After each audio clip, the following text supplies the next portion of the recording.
So I'm back home now.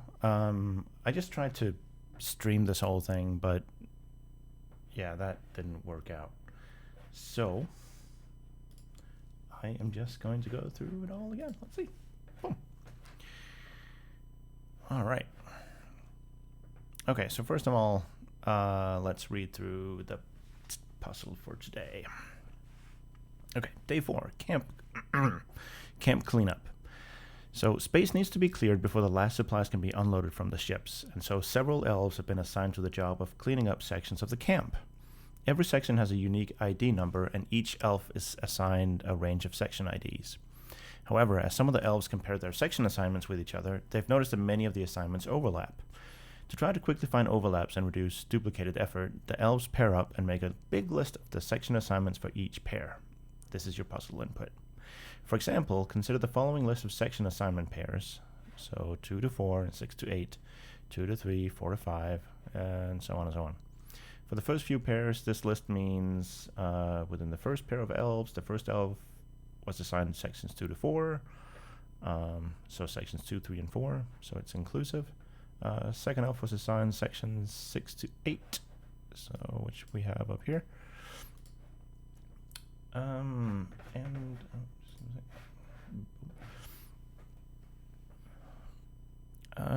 The elves in the second pair were each assigned 2 sections. The elves in the third pair were each assigned 3 sections. One got sections 5, 6, and 7, and the other also got 7, and then plus 8 and 9.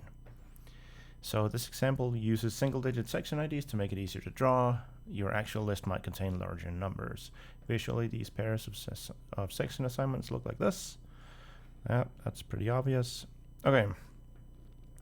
Some of the pairs have noticed that one of their assignments fully contains the other. For example, 2 to 8 fully contains 3 to 7, and 6 to 6 is fully contained by 4 to 6.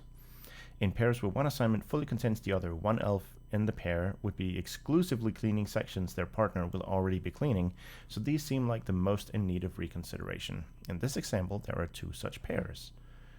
And as usual, I started out by putting that I put the sample content, put that into sample.texts. I got my full input, put it into input.text, but just looking at the sample, we see that in the assignment, we want to find the ones that are fully contained. So originally, I looked at the length of each span, and I compared them so that I could check. So if one was shorter than the other, that would be, if any other was contained within the other, then one that was shorter than the other would be the one that was contained. And then I checked whether the start and end of that one was contained within the other one. After finishing both of the puzzles, I realized that I could make this a lot simpler. So, I mean, from the top, as usual, we do get lines, we can load in all the data. We split them by the comma. You can see split by comma. And then we have elf1 and elf2. And then we map those 4 elements, so the ones from E1, the ones from E2. We use map to turn them all into integers. Then I create a set out of each of these spans. So I have the range that goes from start of the 1 to end of the 1 plus 1, because it's inclusive and the range function is not by default. So I have the elf1 span and elf2 span, and they are turned into sets. And once I have that, it's a simple question of checking if one is a subset of the other. And if so, we add 1. And that gave us the right results, and that was it. Then we could just do the same thing on the full input down here. Part B, very much the same thing. Let's read it first. Okay, part 2. It seems like there's still quite a bit of duplicate work planned. Instead, the elves would like to know the number of pairs that overlap at all. In the above example, the first 2 pairs, 2 to 4, 6 to 8, and 2 to 3 and 4 to 5, don't overlap, while the remaining 4 pairs, 5 to 7, 7 to 9, 2 to 8, 3 to 7, blah, blah, blah, blah, blah, do overlap. So this set overlap in a single section 7. And here they overlap in sections 3 to 7, and so on and so on. This is all, relatively obvious. We can see it up here too.